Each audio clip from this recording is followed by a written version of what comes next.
My name is Ali Fard, and I'm an assistant professor of architecture and director of MIST Lab here at the A School. So MIST stands for Media, Infrastructure, and Speculative Territories, and the work of the lab explores emerging media and speculative opportunities for rethinking infrastructural landscapes through design. We're interested in infrastructure particularly because these systems form the backdrop of our contemporary urban condition. So much of our urban life is dependent and informed by infrastructure. So in a sense, the work of the lab looks at critical opportunities for rethinking and reimagining what contemporary 21st century forms of infrastructure are.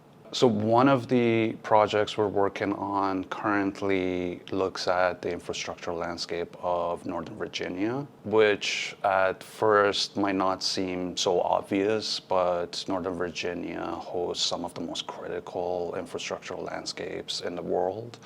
Around 70% of all global internet traffic at some point passes through the emerging data center landscape of the region. I believe by going beyond population centers as the primary site of urbanization, we can begin to capture some of the most radical spatial transformations that otherwise tend to occupy the fringes of what we traditionally consider to be urban. Contemporary data centers are also typically designed for a 20-year lifespan. So the tension is really on two levels. One of them is ideological. So a lot of platform companies have this very progressive ideology of development. So they tend to build this kind of ideal of continual growth. On the other side, there is tensions that happen at the local sites of some of these projects.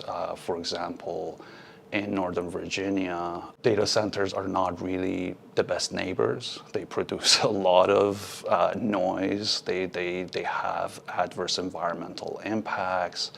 They also suck up a lot of energy and resources from local communities. And concurrently, also, they don't make for interesting and healthy urban environments. They are massive, blind boxes, windowless.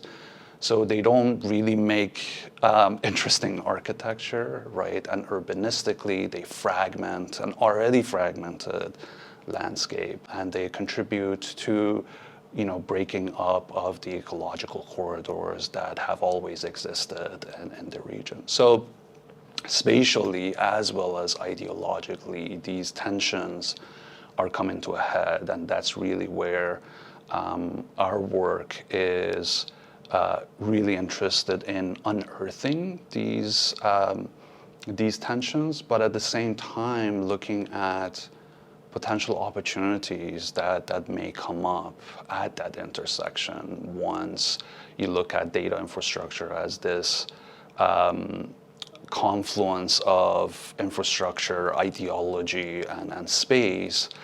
Those are really the kind of the working ingredients of what we hope to achieve through architecture. It really kind of sets a frame for a critical understanding of these infrastructures, but also how we might go forward in terms of dealing with them.